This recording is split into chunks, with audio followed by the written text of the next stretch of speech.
கேள்வி களம். அண்ணாமலை ஒரு விஷயத்த சொல்றாரு. தனியார் பள்ளிகள்ல இருக்கக்கூடிய மாணவர்களுக்கான வாய்ப்பு ஏன் அரசு பள்ளி மாணவர்களுக்கு இருக்க மாட்டேங்குது? அண்ணாமலையே அதுக்கு உதாரணம். அவர் ஒரு ஐபிஎஸ் ஆஃபீஸர், சரியா? அவர் ஹிந்தி படிச்சாரா? இப்ப சமீபத்துல போனோம் வெளிநாட்டுக்கு போற போது இந்திய நாட்டு பிரதமர் விழித்த விழி பக்கத்துல 2 டிரான்ஸ்லேட்டர் வச்சுட்டு கேட்டு மாறி சொன்னதெல்லாம் பார்த்தோம். அண்ணாமலை ஏன் ஒரு ஐபிஎஸ் அதிகாரி பதவி ராஜினாமா பண்ணார் நான் சொல்லட்டுமா அப்படின்னு சொன்னீங்க. ராஜினாமா செய்கிற போது கர்நாடகத்துடைய முதலமைச்சர் யார்? அந்த முதலமைச்சரா இருக்கிற போது இவர் ராஜினாமா செய்யாமல் இருந்தால் நான் ஒண்ணு வேணா சொல்றேன், இவர் கைதாகி சிறைக்கு போயிருப்பார். சீமான் விவகாரம் கடந்த சில தடங்களா பெரிய அளவுல ஊடக வெளிச்சம் பெற்றுக் கொண்டிருக்கிறது. சீமான் தானே உங்களுடைய குற்றவாளி சொல்றீங்க? கைது பண்ணுங்க, சிறையில் அடைங்க, என் தூக்கல கூட போடுங்க, நான் வேணான்னே சொல்றேன். சீமான் தொடர்ச்சியாக பல்வேறு தரப்பட்ட சர்ச்சையான கருத்துக்களை பேசிட்டு இருக்காரு. ராஜீவ் காந்தி நாங்கள் தான் கொண்டோம். எப்போது ஒரு பொது மேடையில் ராஜீவ் காந்தியை நாங்கள் தான் கொன்றோம் சொன்னாரோ அடுத்த நிமிடமே கைது செய்திருந்தால் அதுக்கு பேர் சட்டம். அதுக்கெல்லாம் விட்டுட்டு இப்ப போய் பண்ணா இது சட்டம் இல்ல, இது வேற. வணக்கம் நேயர்களே, இன்றைய கேள்விகள் நிகழ்ச்சியில் காங்கிரஸ் கட்சியின் மூத்த தலைவரும் செய்தி தொடர்பாளருமான திருச்சி வேலுச்சாமி அவர்கள் நம்மோடு கலந்து கொண்டு பல்வேறு கருத்துக்களை விவாதிக்கிறார்கள். வணக்கம் சார். வணக்கம். நலமா இருக்கீங்களா சார்? நல்லா இருக்கு சார். இப்போ தமிழ்நாட்டில் ஒரு மிகப்பெரிய பிரச்சனை உதாரணமாக எடுத்துக் கொண்டிருக்கிறது. அது மும்மொழி பிரச்சனை. மும்மொழியை ஏற்றுக்கிட்டாரா நிதி தருவோம் அப்படின்ட்டு மத்திய அமைச்சர் சொல்லியிருக்காரு. அது தொடர்பாக பெரிய கொந்தளிப்பு தமிழகத்தில் இருக்கிறது. அதில் அண்ணாமலை ஒரு விஷயத்த சொல்றாரு. தனியார் பள்ளிகளில் இருக்கக்கூடிய மாணவர்களுக்கான வாய்ப்பு ஏன் அரசு பள்ளி மாணவர்களுக்கு இருக்க மாட்டேது? திமுக அமைச்சர்கள் நிறைய பேர் பள்ளிக்கூடம் நடத்துறாங்கல்ல, அங்கெல்லாம் இந்தியை கற்றுக் கொடுக்குறீங்கள, அதே அரசு பள்ளியில் போதிக்கணும்னு சொன்னா ஏன் கோவம் வருது அப்படின்னு கேட்கிறாரு. இந்த வார்த்தையில் ஏதாவது நியாயம் இருக்கா? எந்த நியாயமும் இல்லை. நான் என்ன சொல்றேன், அண்ணாமலையே அதுக்கு உதாரணம். அவர் ஒரு ஐபிஎஸ் ஆஃபீஸர், சரியா? பெரிய உயர்ந்த நிலையில் இருக்கிறார். அவர் ஹிந்தி படிச்சாரா? ஒரு மொழி என்பது உங்களுடைய உணர்வுகளை படிக்காம விட்டு காரணம் இங்க இருமொழி கொள்கை தானே அப்படின்ற மாதிரி நான் சொல்ற விஷயம். அது படித்தால் தான் உங்களுக்கு உயர்வுன்னா அவர் படிக்காம தானே வந்திருக்காருன்ற. இரண்டாவது, அவர் சொல்ல வேண்டிய இடம் இதல்ல, அவங்க பிரதம மந்திரிட்ட போய் சொல்லட்டும். சர்வதேச அளவுல உங்களுக்கு ஹிந்தி பயன்படாது, ஆங்கிலம் தானே பயன்படும். இப்ப சமீபத்துல போனோம் வெளிநாட்டுக்கு போற போது இந்திய நாட்டு பிரதமர் அவர் பேசுற போது விழித்த விழி பக்கத்துல 2 டிரான்ஸ்லேட்டர் வச்சுட்டு கேட்டு மாறி சொன்னதெல்லாம் பார்த்தோம். அப்ப இவர் சொல்ற பார்த்தா மொழி தெரியலன்னா அந்த பதவி வரவிடான்னு இவர் போய் உட்கார்ந்துட்டு பிரைம் மினிஸ்டர் அவரை கீழே இருக்கட்டும். அது அல்ல, இவர்கள் அதை புரிந்து கொள்ளவே மறுக்கிறார்கள். உலகத்தில் இருக்கிற எந்த மனிதனாக இருந்தாலும் அவருடைய சிந்தனைகள் இயல்பாக வருவது என்பது அவருடைய தாய்மொழியில தான் இருக்கும். மொழி ஒரு கருவி, அவ்வளவுதான். என் மனதில் நினைப்பதை உங்களுக்கு புரிய வைப்பதற்கான ஒரு கருவி. அதில் பற்று இருக்கலாம், பாசம் இருக்கலாம், அதில் வெறி கூடாது. அந்த வெறி வருகிற போதுதான் அந்த பிரச்சனை வரும். இதை ஒரு செயற்கையாக மக்கள் மத்தியிலே ஒரு உணர்ச்சியை உருவாக்குகிறார்கள் என்பதான் என்னுடைய கருத்து. இதன் மூலமாக மாற்றம் வரப்போவதில்லை. உலகத்திலேயே மிகப்பெரிய உயர்ந்த சம்பளம் வாங்கின ஒரே ஒரு தமிழன் தான், சுந்தர் பிச்சை. அந்த சுந்தர் பிச்சை ஹிந்தி படிச்சானா? எங்கள் சொந்த கிராமத்திலிருந்து இன்னைக்கு மிக உயர்ந்த இடத்துல அமெரிக்காவுடைய நாசா விஞ்ஞான துறை இருக்கு, அதுல ஒரு துறையினுடைய தலைவராக இருந்தவன் என்னோட படித்தவன். அவன் என்ன ஹிந்தி படித்தானா? இல்ல. அதனால ஒரு மனிதனுடைய உயர்வுக்கு ஹிந்தி தான் முக்கியம்னா ஒண்ணு வேணாம், சென்னையில போங்க, எல்லா ஹோட்டலுக்கும் போங்க, அதுல சப்படை பண்றதுல 90% பேர் ஹிந்தி படிச்சவன் தான் இருக்கிறான். அப்ப ஹிந்தி படிச்சவனுக்கு தான் உயர்வு கிடைக்கும்னா இங்கே சப்படை பண்ணுவாங்களா? அதுல வாய்ப்பு மறுக்கப்படுகிறது என்பதை சொல்றாங்க. அதாவது நீங்க கொடுங்க, அவங்க தீர்மானிச்சுக்கிட்டோம், நீங்க வாய்ப்பே கொடுக்க மாட்டீங்களே அப்படிங்கிற. கேட்க வேண்டியதை மற்ற இங்க நீ கேட்கறிய, மத்த ஊர்ல போய் கேளு, இந்த படி படிக்கிறது எங்க வழி இருக்குன்னு. இந்திக்கு அடுத்து இந்தியா முழுக்க அதிகம் பேசப்படுகிற மொழி தெலுங்கு. எத்தனை மாநிலத்தில் தெலுங்கு ஆட்சி மொழியில் இருக்கு சொல்லுங்க. மொழி என்பது அவனுடைய உணர்வு, அவனுடைய உரிமை. இங்க என்ன சொல்லிக் கொடுக்க முடியுமோ அதான் சொல்ல முடியும். தமிழ்நாட்டில் காங்கிரஸ் ஆட்சியில் இருந்த வரை அரசு பள்ளிகள்லாம் தமிழ் வழி கல்வி தான், ஆங்கில வழி கல்வி கூட கிடையாது. அப்படி இருக்கிற போதே இங்க இருந்து மிகப்பெரிய விஞ்ஞானிகள் வந்திருக்கிறாங்க, மிகப்பெரிய தலைவர்கள் வந்திருக்கிறாங்க. சி சுப்பிரமணியம் எல்லாம் போய் மத்திய நிதி அமைச்சரா இருந்தாரு, அவர் எந்த ஹிந்தி படிச்சாரு, எந்த இங்கிலீஷ் படிச்சாரு, அவரெல்லாம் வந்தாங்கல்ல. அதனால மொழி என்பது அது ஒரு முக்கியமான பிரச்சனையே அல்ல, அதை வேண்டுமென்றே ஒரு அரசியலாக்குவதற்கான முயற்சி. இப்ப தமிழகத்தில் சட்டம் ஒழுங்கு சீர்கட்டி விட்டது என்பதாக குற்றச்சாட்டை முன்வைக்கிறாரு. அண்ணாமலை சொல்றாரு. எடப்பாடி பழனிசாமி அவர்கள் கூட தேனி நடந்த பொதுக்கூட்டம் சொல்லியிருக்காரு, 2 மாசத்துல மட்டும் 185 படுகொலைகள் நடந்திருக்கு அப்படின்னு சொல்றாரு. அவரு மையப்படுத்தி சட்டம் ஒழுங்கை பத்தி உங்களுடைய கருத்து என்ன? சட்டம் ஒழுங்கு என்பதை மூலம் யதார்த்தத்தை புரிந்து கொள்ளணும். ஒரு உன்னதமான ஒரு ஆட்சி இருந்தால் கூட சட்ட ஒழுங்கு பிரச்சனை வரத்தான் செய்யும். நடக்கிற தவறுகள் இருந்து அந்த ஒரு ஆட்சியை நாம் எப்படி விமர்சனம் பண்ணோம்னா அந்த தவறு நடக்கிற போது அந்த தவறுக்கா மீது எடுக்கிற நடவடிக்கை அது நியாயமாக இருக்கிறதா இல்லையா என்பதை மட்டும்தான் நம்ம பார்க்க முடியும். அப்படி பார்த்தா தமிழ்நாட்டில் தவறே நடக்கவில்லை என்று நான் சொல்லுகிற அயோக்கியன் அல்லனா. தவறு நடக்கதான் சரி. காந்தியடிகள் சொன்னார் பாருங்க, உமர் கலீஃபாவுடைய ஆட்சியை போல வேணும்னு. அந்த உமர் கலீஃபாவுடைய ஆட்சியில் கூட தவறு இருக்கத்தான் செய்யும். நான் மீண்டும் சொல்லுகிறேன், அந்த தவறுகள் மீது நடவடிக்கையை எப்படி ஒரு அரசு எடுக்கிறது தான். உத்தரப்பிரதேசத்தில் இவர்களுடைய தாதா இருக்கிறாரே, அங்க உத்தரப்பிரதேசத்தில் ஒரு பெண் கற்பழிக்கப்படுகிறாள். அந்த கற்பழிக்கப்பட்டவருடைய தந்தை காவல் நிலையத்தில் போய் புகார் கொடுக்க போறார். அங்கேயே உட்கார வச்சு யார் மேல புகார் கொடுத்தாலும் அவங்களாம் வர சொல்லி அந்த காவல் நிலையத்துக்குள்ளே அடிச்சு கைய கால உடைச்சாங்க. அதற்கு பின்னால வழக்கு போடுறாங்க.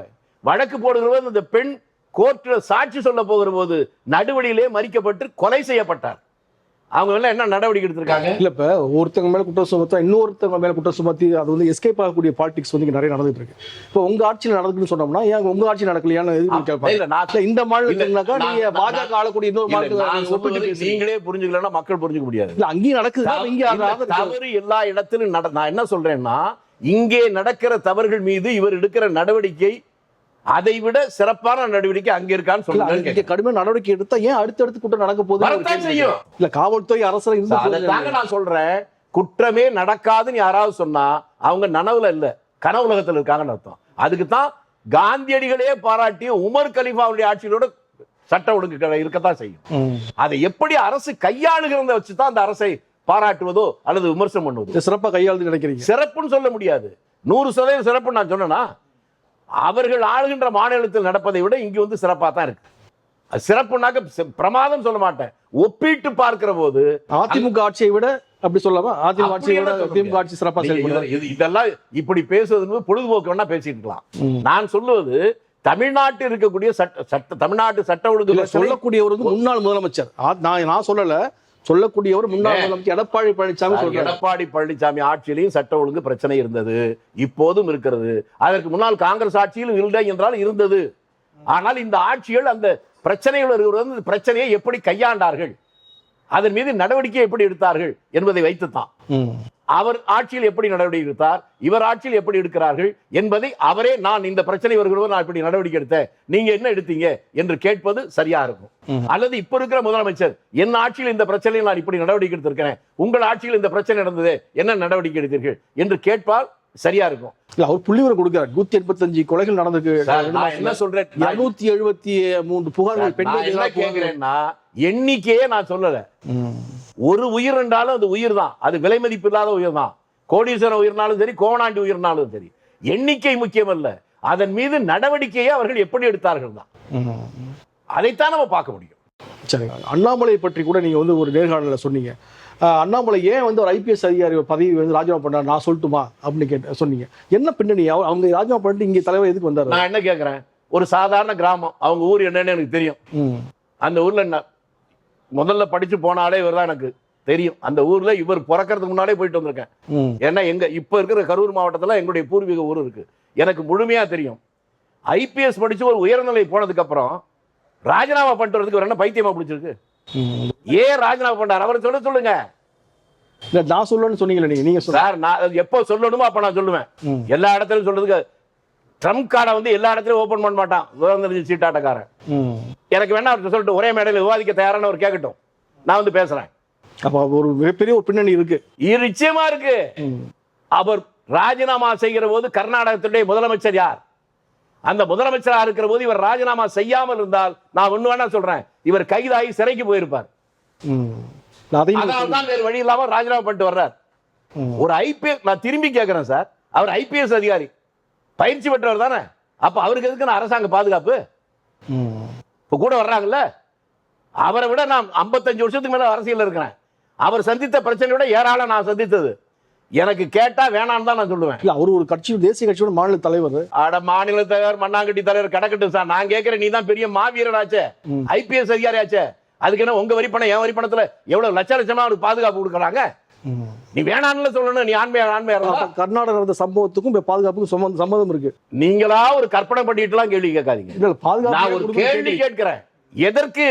அப்பவே நீங்க பாதுகாப்பை ஏற்றுக்கொள்ளுகிற போதே உங்களுடைய குற்ற உணர்ச்சியை நீங்களே ஏற்றுக்கொள்கிறீர்கள் அர்த்தம். அப்ப குற்ற உணர்ச்சியா குற்றம் அங்க நிகழ்த்தப்பட்டிருக்கிறது, அதுக்காக கைதாகி இருப்பாரு. அதனால உங்களுக்கு குற்ற உணர்ச்சி இருக்கு சார், அதனால தான் இருக்கீங்கன்னு நான் பச்சையா சொல்றேன். எனக்கு எந்த பிரச்சனையும் இல்ல, நான் சந்திக்காத பிரச்சனையே கிடையாது, எல்லா பிரச்சனையும் பாக்குறேன்ல. எனக்கு அரசாங்கம் பாதுகாப்பு தரேன்னு சொன்னாலும் வேணான்னு தானே சொல்றேன். நீ ஏன் பாதுகாப்பை ஏத்துக்கு நீ கேட்கிற? அப்ப உனக்கே ஒரு அச்சம் இருக்கு. அதுல நீ ஐபிஎஸ் வேற, ட்ரெயின்டு பர்சன் வேற. ஏன் காந்தி கேட்டாரா பாதுகாப்பு? இந்திய நாட்டில் வெள்ளைக்காரனை எதிர்த்து போராடிய காந்திக்கு பாதுகாப்பு 2 பேர், அலி சகோதரர்கள், மோதம் அலி, சௌகத் அலி தானே, ஒரு சாதாரண கான்ஸ்டபிள் கூட கிடையாது. நீ ஐபிஎஸ் எதுக்கு உனக்கு பாதுகாப்பு? அந்த பாதுகாப்பிலேயே உன்னுடைய பலவீனத்தை நீயே ஒப்புக்கொள்கிறாய் அப்படின்னு நான் சொல்றேன். இப்ப அமைச்சர்களுக்கு பாதுகாப்பு இருக்கிறது, முதலமைச்சர்கள் இருக்கிறது, பாதுகாப்பு இருக்கா? தனி மனிதனுக்கும் ஒரு தலைவனுக்கு வித்தியாசம் இருக்குல்ல. தலைவன் என்பவன் மக்களால் ஏற்றுக்கொண்டு. காந்தி எங்கேயாவது தலைவரா இருந்தாரா? அவரோட பெரிய தலைவன் நாட்டில் உண்டா? ஒரு கட்சியில இருக்கிற பதவி அல்ல தலைமை. தலைமை பொறுப்பு என்பது வேறு, தலைமை பதவி என்பது வேறு. இவரெல்லாம் எப்படி தலைவராக வர முடியும்? இவருக்கு அரசியலுக்கு என்ன சம்பந்தம் முதல்ல சொல்லுங்க. அரசியல் என்ன அவ்வளவு கேட்டுக்கிட்டு போச்சா? ஒரு 3 வருஷம் 4 வருஷத்துக்குள்ளே ஒரு மாநில கட்சிக்கு தலைவராக வந்து நாட்டு மக்களுடைய பிரச்சனையை தீர்த்த முடியுமா? நீ கர்நாடகத்தில் இருக்கும், நான் கன்னடன் சொன்னியா இல்லையா? I am proud to be Kannadiga சொன்னியா இல்லையா? காவிரி பிரச்சனை வந்தால் நான் கர்நாடகத்துக்கு ஆதரவாக தான் இருப்பேன் சொன்னியா இல்லையா? சாகு வரை நான் கன்னடாக இருப்பேன் சொன்னியா இல்லையா? இப்ப திடீர்னு புதுசா பார்த்து பச்சோந்தியே சிரிக்குது. இப்போ அடுத்து வந்து இப்போ பெரிய அளவுல பிரச்சனையா பேசப்படக்கூடியது வந்து சீமான் விவகாரம் வந்து கடந்த சில தினங்களாக வந்து பெரிய அளவுல ஊடக வெளிச்சம் பெற்றுக் கொண்டிருக்கிறது. உச்சநீதிமன்றம் கூட இடைக்கால தடை விதித்திருக்கிறது. அது வந்து ரொம்ப சந்தோஷமா இருக்கிறார் சீமான். இப்ப சீமானை இந்த அரசு கையாண்ட விதம் வந்து இருவேறுபட்ட ஒரு பார்வைகளாக பார்க்கப்படுகிறது. ஒன்று வந்து அவர் தப்பு பண்ணாரு, ஒரு பெண்ணுக்கு ஆதரவாக வந்து காவல்துறை நடவடிக்கை எடுக்கணும், நீதிமன்றத்துக்கு போனாங்க, நீதிமன்ற உத்தரவின்படி நடவடிக்கை எடுக்கப்படுது அப்படிங்கிற ஒரு பார்வை இருக்குது. இன்னொரு பக்கம் வந்து இதில் வந்து திமுகவினுடைய திட்டம் இருக்குது, பின்னணி இருக்கு என்பதாக சொல்லப்படுது. அது சீமானே சொல்கிறார், சீமானுக்கு ஆதரவான சிலரும் சொல்றாங்க. உங்களுடைய பார்வை என்னவா இருக்கு? நான் இதை பார்க்கிற பார்வை என்பது வேறு. சீமான் யோக்கியனா அயோக்கியனா அது வேற. அவர் விதி எடுக்கிற நடவடிக்கை மாநில அரசு எடுக்குதா, எடுக்கட்டும், அதுக்கு தடையா இருக்கிறது என்னுடைய வேலை இல்லை. சீமான் மீது குற்றம் சொல்லுகிற அந்த பெண்மணி யார், அது என்னுடைய வேலை இல்லை, எப்படி வேணாலும் எடுத்து போட்டோம். நான் பார்க்கிற பார்வை என்பது இன்றைக்கு சீமானின் பெயரை வைத்துக் கொண்டு அதன் வாயிலாக நடக்கிற நடவடிக்கை பார்த்தால், நாளைக்கு அதே போன்ற ஒரு நடவடிக்கை உங்கள் வீட்டிலோ என் வீட்டிலோ வந்தால் அதை ஏற்றுக்கொள்வோமா என்றுதான் நான் பார்க்கிறேன். சீமான் தானே உங்களுடைய குற்றவாளின்னு சொல்றீங்க, குற்றவாளி கைது பண்ணுங்க, சிறையில் அடைங்க, என் தூக்கல கூட போடுங்க, நான் வேணான்னே சொல்ல. சீமான் ஊரிலேயே வீட்டில் இல்லை, சென்னையிலே இல்லை என்பதை தெரிந்ததற்கு பின்னாலும் அவருடைய வீட்டுக்கு எப்படி பல போலீசார் அத்துமீறி உள்ளே நுழைந்தார்கள்? இது ட்ரெஸ்பாஸ் இல்லையா? அப்படி அந்த வீட்டுக்குள்ளே போய் அத்துமீறி போன சர்ச் வாரண்ட் இல்லாம போக கூடாது, உங்களுக்கு தெரியுமா சட்டம்? இல்ல, சம்மன் கிழிச்ச பிறகு உள்ள போறாங்க சார். சம்மன் ஒட்டும் போதே எப்படி சார் மீடியாக்காரன் போனீங்க? 50-60 பேர் மீடியாக்காரன் எப்படி போனா? எப்படி தெரியும் உங்களுக்கு? சம்மன் ஒட்டு இந்த சாதாரண ஒட்டுறதுக்கே இன்ஸ்பெக்டர் எங்கேயாவது போனது உண்டா? ஒரு கான்ஸ்டபிள் ஒட்டிட்டு வருவான். நான் அந்த பாயிண்ட்டுக்கே போகல. கிழிக்கிறத பத்தி பேசினாக்க இந்த அடிப்படை அறிவே இல்லாம தான் இந்த விமர்சனம் பண்றாங்கன்னு எடுத்துக்குவேன்.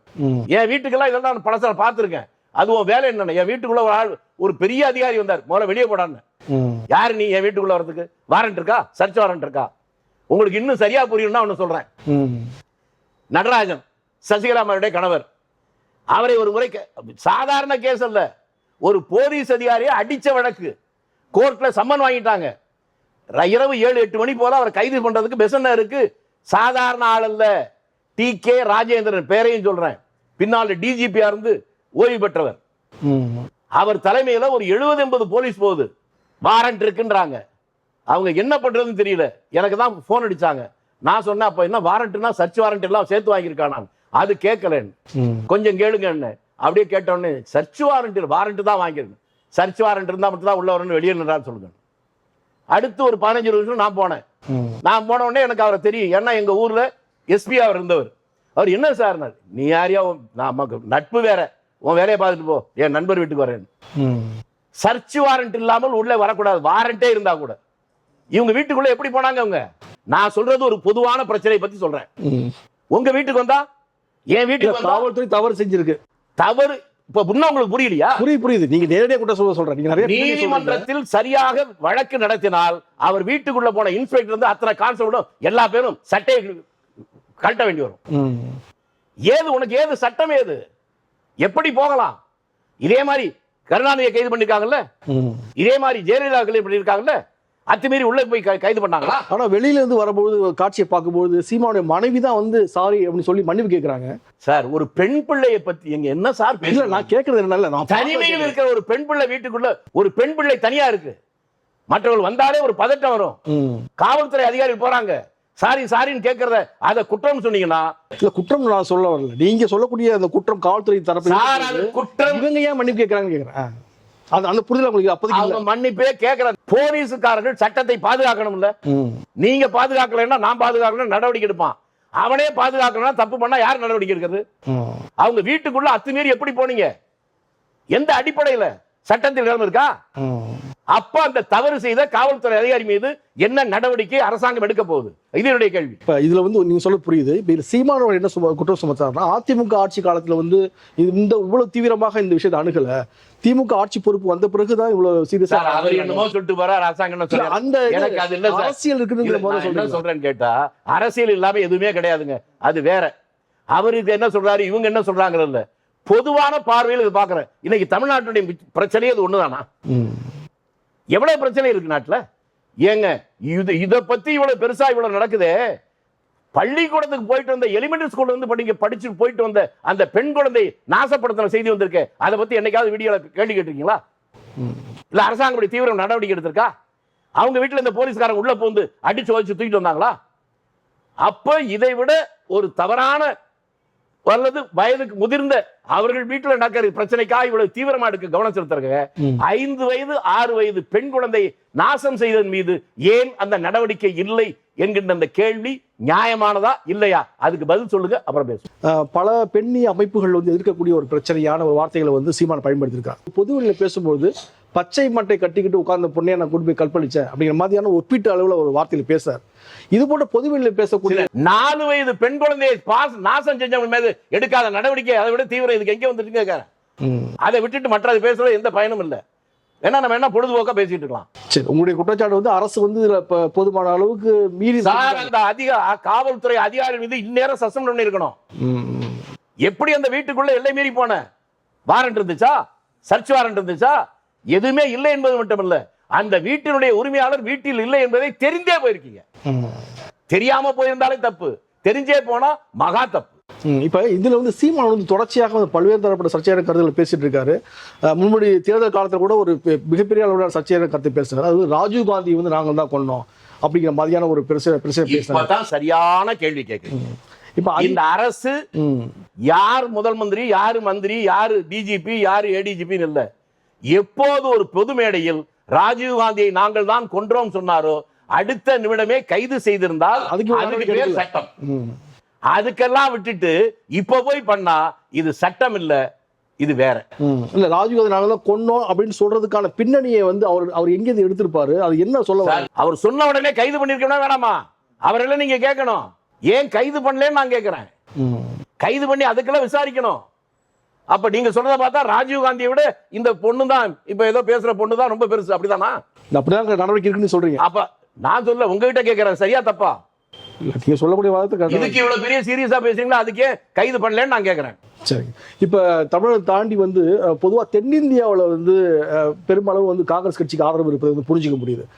வட மாநிலம் வந்து தொடர்ச்சியாக வந்து காங்கிரஸுடைய செல்வாக்கு குறைந்து வருகிறது என்பதாக ஒரு பார்வை இருக்கிறது. உதாரணமாக சமீபத்தில் வந்து டெல்லியினுடைய தேர்தலில் கூட ஒரு இடத்துல கூட வந்து வெற்றி பெறலை. இப்ப இந்த ஒரு போக்குக்கு என்ன பின்னணி, என்ன காரணம் நினைக்கிறீங்க? அதாங்க அரசியல்ல இதுதான் பெரிய கட்சி, இதுதான் சின்ன கட்சின்னு கிடையாது. இவர் தான் பெரிய தலைவர், சாதாரண ஆளு கிடையாது. நல்லவன் தான் ஜெயிப்பான், தப்பானவன் ஜெயிக்க மாட்டாங்கிறது கிடையாது. எதுவும் எப்போதும் எப்படியும் நடக்கும் என்பதுதான் ஜனநாயகத்துடைய பலம். இதுல இன்னொன்னு நீங்க பார்க்க வேண்டியது, ஆட்சியில் இருக்கிறதோ இல்லையோ காங்கிரஸ், அது அதிகாரப்பூர்வமா எதிர்கட்சியா இருக்குங்கிறது வேற. இந்தியாவில் ஆளுங்கட்சியா இருக்கிற பிஜேபி இல்லாத மாநிலம் கூட இருக்கு. ஆனால் காங்கிரஸ் இல்லாத மாநிலம் உண்டா? ஒன்றை நான் இந்த இடத்துல தெளிவா பதிவு பண்றேன். காங்கிரஸ் என்கின்ற ஒரு கட்சி இந்த நாட்டில் பலமோடு இருக்கிற வரைதான் இந்தியா என்கின்ற ஒரு நாடு இருக்க முடியும். என்றைக்கு காங்கிரஸ் கட்சி பலவீனப்பட்டு சிதறி போகிறதோ அன்றைக்கு இந்தியாவும் சிதறி போகும். இந்தியாவை ஒன்றிணைக்கின்ற அந்த சக்தியே காங்கிரஸ் கட்சிக்கு மட்டும்தான் இருக்கு. அதனால பலவீனப்பட்டா வருத்தப்படமே ஒழிய அதை மகிழ்ச்சி அடைகிறவன் இந்த தேசத்திற்கு எதிர்கருத்து இருக்கிறவன். இல்ல, மாநில கட்சிகளை நம்பிதான் காங்கிரஸ் கட்சி இருக்கிறது என்பதாக வந்து சொல்லப்படுகிறது. இப்ப ஆம் ஆத்மியோட சேர்ந்து இருந்தா ஜெயிச்சிருப்போம் அப்படிங்கிற மாதிரி சொல்றாங்க. இப்ப இங்கே தமிழகத்துல கூட திமுகவுடைய ஆதரவு இல்லாமல் வந்து காங்கிரஸால வெற்றி பெற முடியாது என்பது நாயுடு மாநில கட்சியா அகில இந்திய கட்சியா? சந்திரபாபு நாயுடு மாநில கட்சி தான். அவரை நம்பிதானே மத்தியில் ஆட்சி இருக்கு.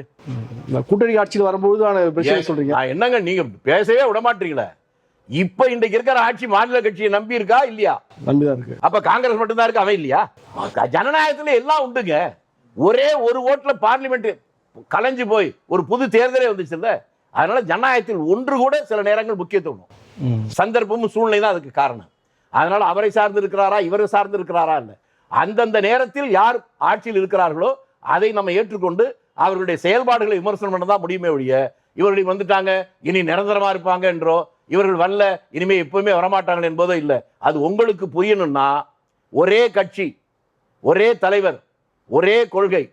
தமிழ்நாட்டில் 71 தமிழ்நாட்டினுடைய வரலாற்றில் இல்லாத மிக பிரம்மாண்டமான வெற்றி. 183 இடங்களில் திமுக வென்ற போது கருணாநிதி தலைவர் திமுக வெற்றி பெற்றது. அதே கருணாநிதி தலைவர், அதே திமுக, அதே கொள்கை, அதே செயல்பாடு 91 சொல்லுங்க, 2 சீட்டு. அப்ப என்ன இதுல என்ன காரணம் தெரிய முடியும்? எந்த நேரத்திலும் எதுவும் நடக்கும். அதான் ஜனநாயகத்தினுடைய பலம். அது அந்த அடிப்படையை புரிந்து கொண்டாலே இந்த குழப்பம் வராது. இதே அடிப்படையில் தான் வந்து தமிழக வெற்றிக்கழக தலைவர் விஜய் சொல்றாரு, அண்ணா காலத்தில் ஏற்பட்ட வந்து ஒரு மறுமலர்ச்சி வந்து ஒரு எழுச்சியை வந்து அரசியல் நாங்கள் ஏற்படுத்துவோம் அப்படின்னு சொல்றாரு. பொது மேடையில் பேசிக்காரு. அது போன்ற ஒரு புரட்சி அரசியல் நாங்கள் ஏற்படுத்துவோன்றாங்க. அவருடைய வருகையை பத்தி என்ன நினைக்கிறீங்க? நான் ஒரு அரசியல் கட்சியாக இருந்தாலும் எல்லாருக்கும் அந்த ஆசை இருக்குங்கிறது வேற. நான் விஜயை 10ஓடு 11ஆக ஒதுக்கி வைக்க விரும்பல. அவருக்கு பின்னாலே எவ்வளவு பெரிய சக்தி இருக்கு, நாளைக்கு ஆட்சிக்கு வருவார் என்றும் நான் சொல்லல. ஆனால் அவருக்கு பின்னாலே எப்போதும் இல்லாத அளவுக்கு தமிழ்நாட்டில் குறிப்பாக 15 வயதிலிருந்து 30 வயதுக்குள்ள இளைஞர்கள ஒரு ஆணும் பெண்ணும் ஒரு மிகப்பெரிய சக்தி அவர்களுக்கு பின்னால் இருக்கு. அதை அவர் எப்படி கையாள போகிறார் என்று அச்சத்தோடும் பயத்தோடும் கவனமாக நான் பார்த்து கொண்டிருக்கிறேன். ஏனென்றால் அவர் சரியாக கையாண்டால் தமிழ்நாட்டுக்கு பிரச்சனை வராது. தவறாக கையாண்டு விட்டால் தமிழகத்துக்கு பல பிரச்சனைகள் வருமோ என்கிட்ட அச்சம் இருக்கு. கூட்டணி ஆட்சியை பத்திலாம் அவர் பேசுறாரு. எப்படி வேணாலும் வரலாம். 2026 தேர்தலில் வந்து கூட்டணி மாறுவதற்கான அணிகள் மாறுவதற்கான வாய்ப்புகள் இருக்குமா? விஜயை மையப்படுத்தியோ இல்ல அணிகள், நீங்க இந்தியாவிலே அதுக்கு உதாரணம் தமிழ்நாடு தாங்க. ஒரு தேர்தல் அறிவிச்சு நாமினேஷன் போட்டு வித்ட்ரா பண்ண போற நேரத்துல கடைசி நேரத்தில் கூட்டணி வந்ததே தமிழ்நாட்டில் தானே. வேற எந்த ஊர்ல வந்திருக்கு? அதனால இன்னும் ஒரு வருஷம் தேர்தலுக்கே இருக்கு. நாமினேஷன் போட்டு வித்ட்ரா பண்ண போற நேரத்தோட புதுசா கூட்டணி வரலாம். அதான் ஜனநாயகத்தில் எதுவும் நடக்கலாம், வாய்ப்புகள் இருக்கு. அதுக்கு இருக்கு. நல்லது சார். நிகழ்ச்சியில் கலந்து கொண்டு பல்வேறு கருத்துக்களை சொன்னீங்க. வசந்த் தொலைக்காட்சி சார்பில் நன்றி. வணக்கம். கேள்வி களம்.